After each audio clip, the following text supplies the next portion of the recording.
Good evening students. आज का हमारा टॉपिक है क्वांटम मैकेनिक्स। इसमें हम जो फर्स्ट टॉपिक पढ़ेंगे वो है ब्लैक बॉडी रेडिएशन। ठीक है, ब्लैक बॉडी रेडिएशन क्या होता है, ब्लैक बॉडी क्या होता है, पहले तो हम वो पढ़ेंगे। ब्लैक बॉडी क्या होता है, वो कोई भी ऑब्जेक्ट जो कि इलेक्ट्रोमैग्नेटिक रेडिएशन को एब्जॉर्ब करे, सभी काइंड ऑफ इलेक्ट्रोमैग्नेटिक रेडिएशन को एब्जॉर्ब कर ले, उसे ही हम ब्लैक बॉडी कहते हैं। ठीक है, उसे कहते हैं ब्लैक बॉडी रेडिएशन, उसे कहते हैं ब्लैक बॉडी जो सभी काइंड ऑफ इलेक्ट्रोमैग्नेटिक रेडिएशन को एब्जॉर्ब कर ले। Absorption of radiation is independent on intensity and angle. जो रेडिएशन की एब्जॉर्प्शन है ना, वो इंडिपेंडेंट होती है किसके, इंटेंसिटी के और एंगल के इंडिपेंडेंट होती है। ठीक है, यही लाइन लिखी है यहाँ पे। और थर्मल इक्विलिब्रियम जो होता है ना, वो जो है कांस्टेंट टेम्परेचर पे होता है, यानी कि कांस्टेंट टेम्परेचर होगा तभी हम कह सकते हैं कि वो दो चीज़ें जो हैं वो थर्मल इक्विलिब्रियम पे हैं हमारे पास। ठीक है, और एक ब्लैक बॉडी जो होती है ना, थर्मल इक्विलिब्रियम में एमिट करती है EMR को, इलेक्ट्रोमैग्नेटिक रेडिएशन को, called as black body radiation, जिसको ब्लैक बॉडी रेडिएशन कहते हैं, also known as complete radiation. Thermal radiation या जो अपना टेम्परेचर रेडिएशन होता है ब्लैक बॉडी का थर्मल इक्विलिब्रियम में हैज़ टू नोटेबल प्रॉपर्टीज़। उसकी दो प्रॉपर्टीज़ होती हैं। क्या क्या होता है, एक तो वो आइडियल एमिटर होता है। ठीक है, ब्लैक बॉडी की दो होती हैं थर्मल इक्विलिब्रियम में, जब होता है दो प्रॉपर्टीज़ होती हैं। क्या क्या होती हैं, एक तो वो आइडियल इमिटर होता है और दूसरा जो है हमारे पास डिफ्यूज्ड इमीटर होता है। आइडियल इमीटर का मतलब क्या होता है, सभी काइंड्स ऑफ वेवलेंथ को वो अपने अंदर से एमिट होने देता है, यानी कि अपने अंदर से पास होने देता है। और डिफ्यूज्ड इमीटर का मतलब क्या है, radiate equally in all direction, सभी डायरेक्शन में इक्वल अमाउंट ऑफ लाइट को वो एमिट करता है, पास कराता है। ठीक है, और Kirchhoff's law of black body radiation क्या कहता है, ये कहता है derived radiation between energy absorbed emitted by a body. ये किस लिए डिराइव्ड हुआ था, एक रेडिएशन के लिए जब जो कि between energy absorbed and emitted by a body. किसका रिलेशन बताता है ये लॉ, एनर्जी एब्जॉर्ब्ड और एमिटेड होती है जो एक बॉडी के द्वारा। EB क्या है, emittance of black body. ES क्या है, एमिटेंस ऑफ सब्सटेंस। AS क्या है, एब्जॉर्प्शन ऑफ सब्सटेंस। तो EB is equal to ES upon AS। Emission of black body is equal to emission of substance upon में absorption of substance. ठीक है, एक black body जो होती है ना, ब्लैक बॉडी वो परफेक्ट एब्जॉर्बर होती है और परफेक्ट एमिटर होती है, यानी कि वो सभी काइंड्स ऑफ लाइट को एब्जॉर्ब करती है और सभी काइंड ऑफ लाइट को एमिट करती है, और वो भी इक्वल अमाउंट में। ठीक है, और स्टीफन बोल्ट्जमैन लॉ क्या कहता है, स्टीफन बोल्ट्जमैन लॉ को हम स्टीफन्स फोर्थ लॉ भी बोलते हैं, जो कि हमें क्या बताता है, total energy radiant per unit surface area of A black body per unit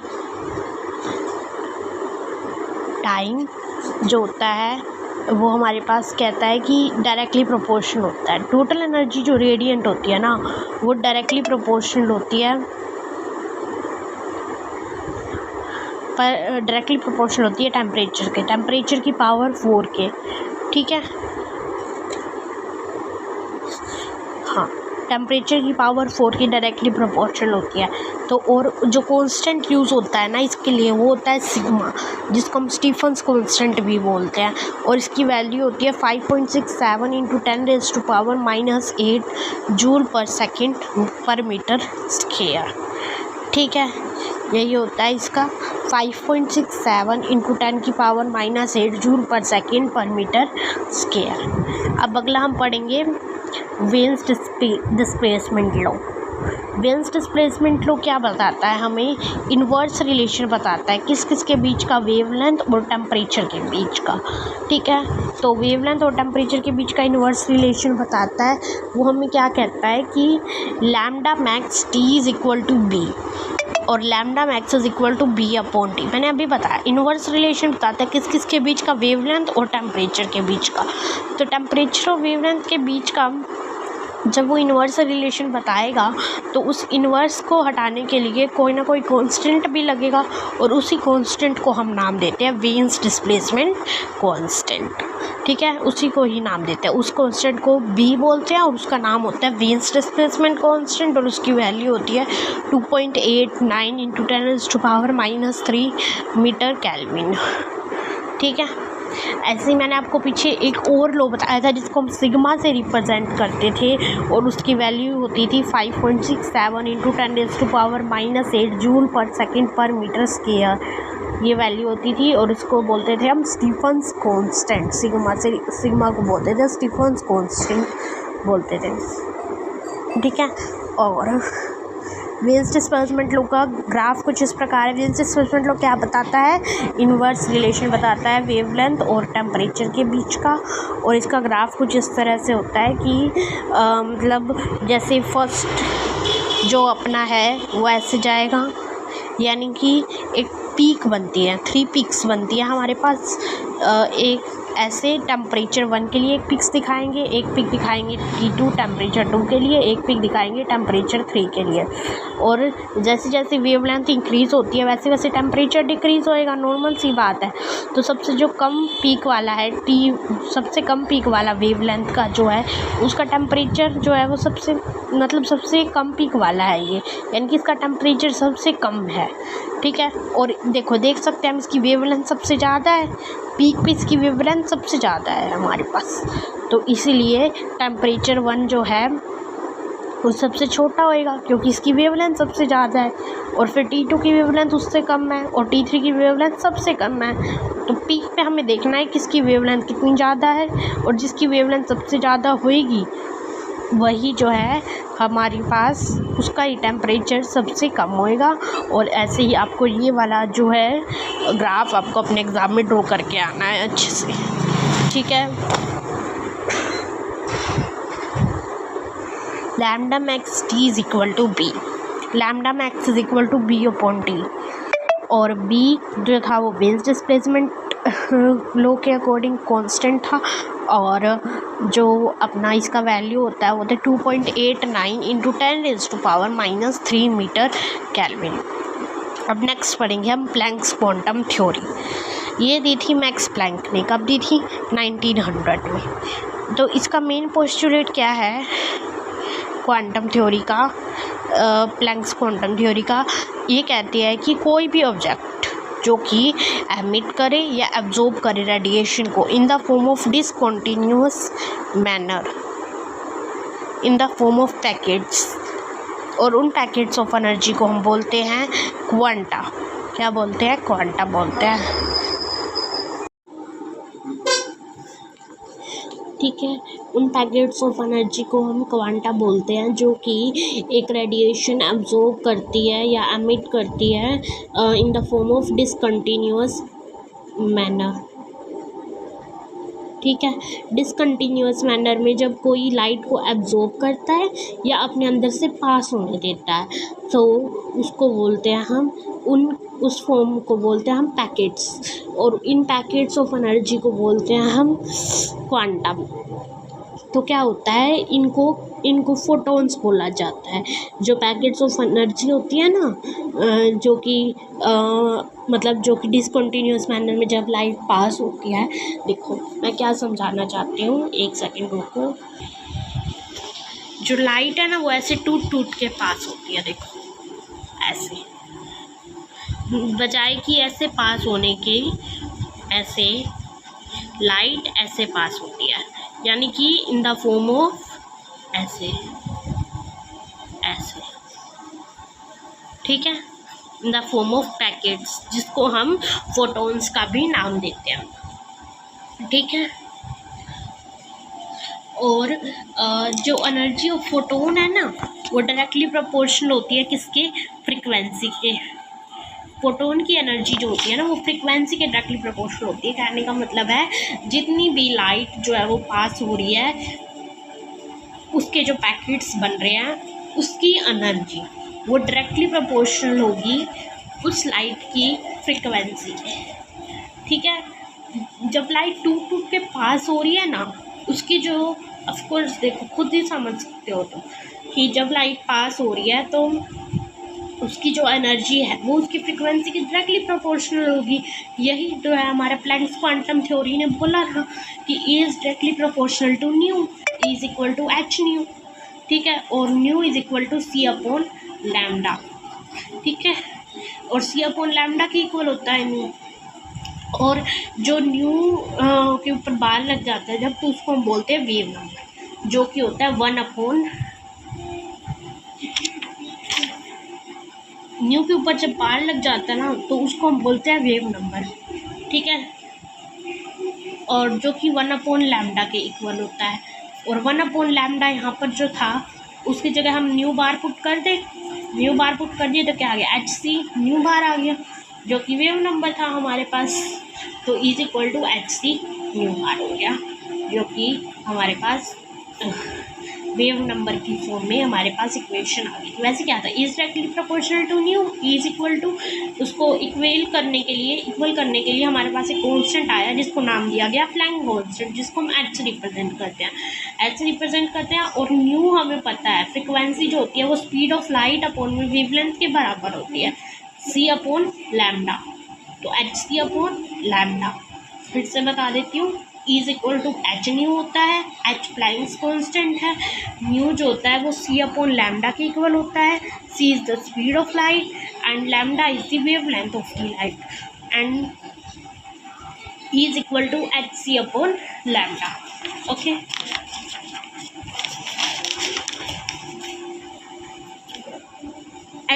H का वैल्यू क्या होता है, H is a Planck's constant, और इसका वैल्यू क्या होता है 6.626 इंटू 10⁻⁻34 जूल सेकेंड। ठीक है,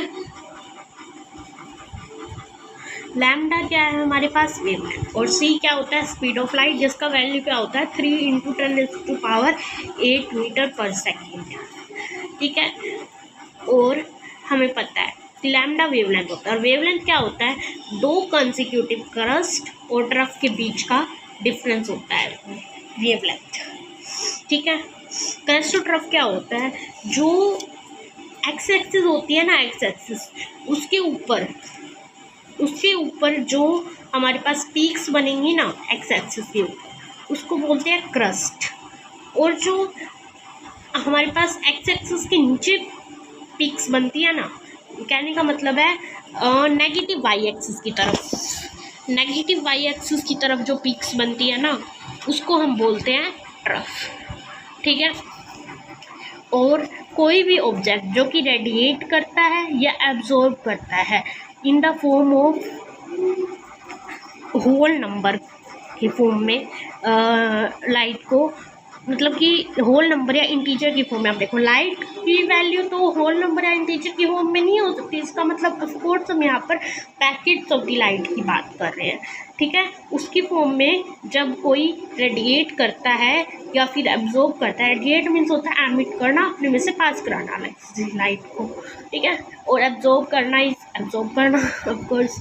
ठीक है, और E is equal to NH lambda होता है, और n का वैल्यू क्या होता है 1 2 3। n का वैल्यू कोई भी इंटीजर हो सकता है, हमारे पास कोई भी n का वैल्यू फिक्स्ड नहीं होता है।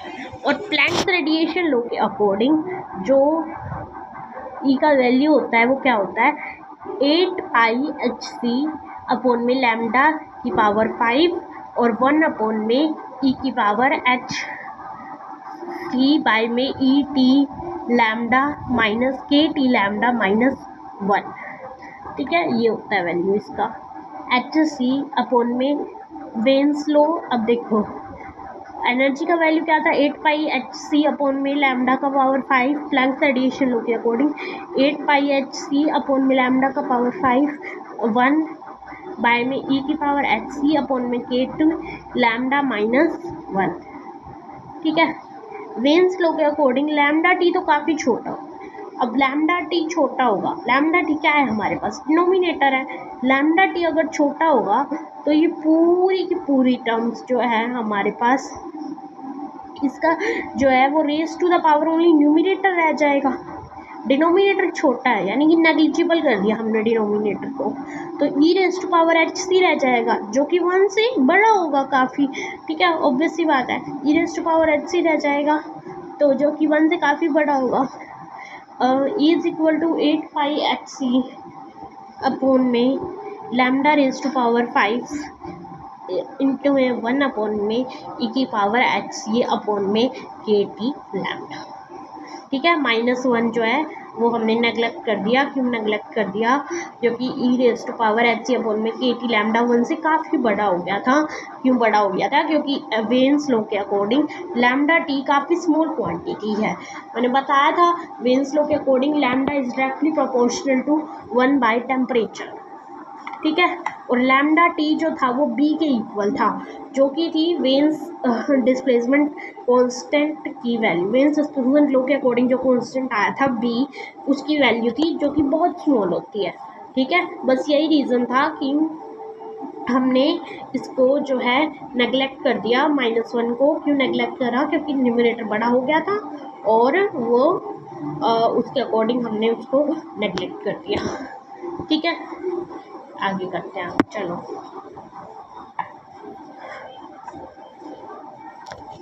Eight pi H C upon में lambda 5 multiply e s to power minus H C upon में के टी लैम्डा। अब देखो, अब यहाँ पर ये जो था ना, ये हमारे पास था बाय में था 1 upon E raise to power H C upon में के टी लैम्डा। और यहाँ पर अब हम क्या देख रहे हैं कि 8 पाई एच सी अपॉन में lambda raise to power 5 into E raise to power minus H C upon में के टी लैम्डा हो गया है।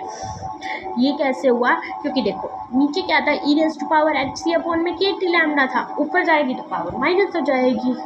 बस यही रीज़न था कि e raise to power H C upon में के T lambda e raise to power minus H C upon में के टी लैम्डा बन गया है, ठीक है।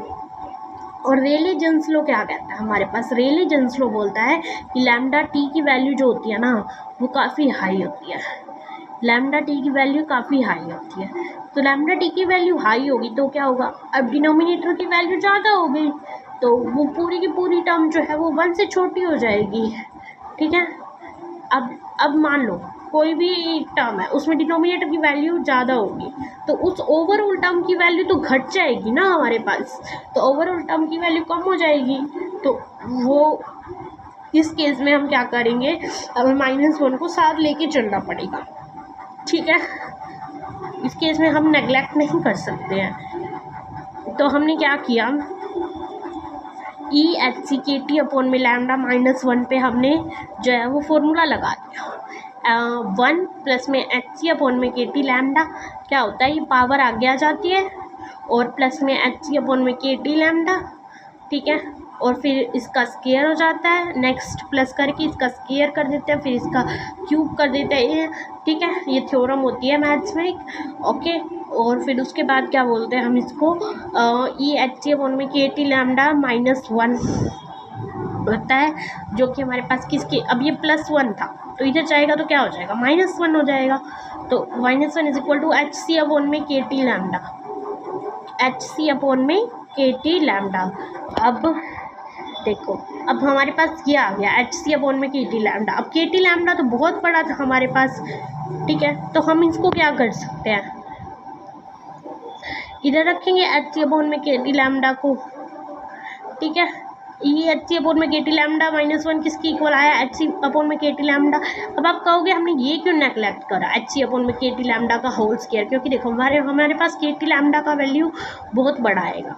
अगर इसका वैल्यू बहुत बड़ा आएगा तो इसकी स्क्वायर का वैल्यू तो काफ़ी छोटा हो जाएगा ना, क्योंकि डिनोमिनेटर में वैल्यू इंक्रीज हो रही है तो हमारे पास ओवरऑल वैल्यू तो डिक्रीज हो जाएगी ना। तो बस यही रीज़न है कि हमने इसको नेगलेक्ट कर दिया, ठीक है। और 8 पाई एच सी अपॉन में lambda raise to power 5 into में 1 अपॉन में एच सी अपॉन में के T lambda. 8 pi HC upon में लैम्डा रेज टू पावर 5, और फिर इस KT लैम्डा को हम ऊपर ले जाएंगे और HC से HC कट कर देंगे, और तो क्या बचेगा हमारे पास 8 पाई KT अपॉन में lambda raise to power 4।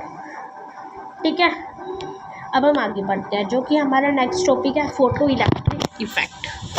Photo electric effect क्या होता है? फोटो इलेक्ट्रिक इफेक्ट, जब लाइट एक सर्टेन फ्रिक्वेंसी की लाइट एक सरफेस पे स्ट्राइक करती है तो इलेक्ट्रॉन इजेक्ट होते हैं। इसी इफेक्ट को हम बोलते हैं फोटो इलेक्ट्रिक इफेक्ट। ठीक है, और इन्हीं इजेक्टेड इलेक्ट्रॉन्स को हम बोलते हैं फोटो इलेक्ट्रॉन्स।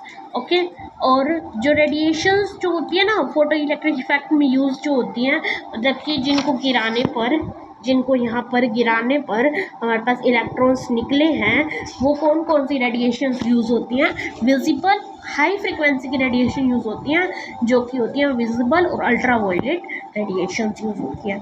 ठीक है, और metals having low ionization effect, ionization potential.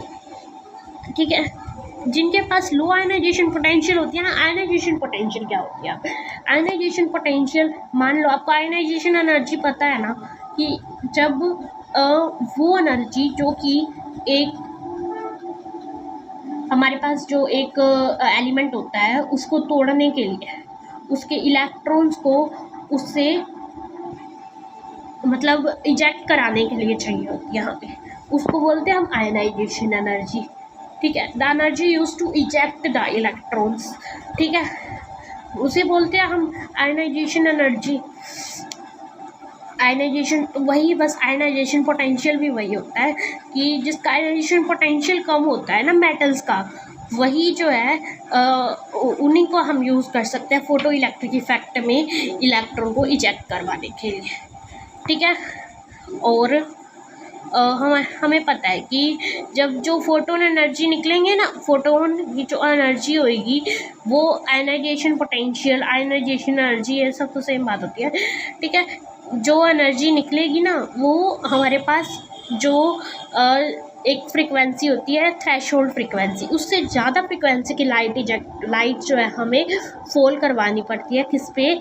Metal की सरफेस पे। और मेटल सरफेस की जो आयनाइजेशन पोटेंशियल है ना वो जो है वो कम होनी चाहिए, ताकि इलेक्ट्रॉन जैसे ही लाइट गिरे उस पर इलेक्ट्रॉन जो है वहाँ से इजेक्ट हो पाए, इलेक्ट्रॉन वहाँ से निकल पाए, आराम से निकल जाए इलेक्ट्रॉन। मतलब कम आयनाइजेशन पोटेंशियल का हमें जो है मेटल चाहिए होता है। ठीक है, और उसके बाद क्या होता है, न्यू नोट फ्रिक्वेंसी, जो हमारे पास जो थ्रेशोल्ड फ्रिक्वेंसी की एक लाइट गिरती है तो उसके बाद जो है ना वो एनर्जी जो है वो कन्वर्ट हो जाती है काइनेटिक एनर्जी में और पोटेंशियल एनर्जी में। ठीक है, पोटेंशियल एनर्जी और काइनेटिक एनर्जी में जब वो कन्वर्ट हो जाती है तो पोटेंशियल एनर्जी तो हमारे पास देखो, जब स्टार्टिंग में था इलेक्ट्रॉन, जब मैटर में था तब उसकी पोटेंशियल एनर्जी होती है, जब उसने मतलब थोड़ा था, जब वाइब्रेट करना चालू किया, ठीक है, तब तक तो उसके पास थी वो पोटेंशियल एनर्जी। और जैसे ही इलेक्ट्रॉन अपनी स्पीड में भाग के मेटल से बाहर आ गया तो उस टाइम उसके पास क्या थी? Kinetic energy. तो टोटल एनर्जी किसके बराबर होती है? पोटेंशियल एनर्जी और काइनेटिक एनर्जी की। कैसे होता है? थ्रेशोल्ड फ्रीक्वेंसी की लाइट गिरी एक मेटल के ऊपर, फिर वहाँ से इलेक्ट्रॉन बाहर निकला तो दो टाइप ऑफ एनर्जी में डिवाइड थे एनर्जीज अपने पास, एक तो थी पोटेंशियल एनर्जी और एक थी काइनेटिक एनर्जी। जब तक इलेक्ट्रॉन ने वाइब्रेट होना चालू नहीं किया तब तक उसके पास थी पोटेंशियल एनर्जी। जैसे ही वो वाइब्रेट हुआ, अपने मेटल सरफेस से बाहर गया तो उसके पास थी काइनेटिक एनर्जी। तो टोटल एनर्जी किसके बराबर आ गई हमारे पास? काइनेटिक एनर्जी प्लस वो पोटेंशियल एनर्जी के। ठीक है, और एच न्यू किसके इक्वल हो गया? एच न्यू नोट प्लस में के ई के, काइनेटिक एनर्जी के। एच न्यू क्या था? एनर्जी ऑफ मतलब total energy. H new was the total energy of photon.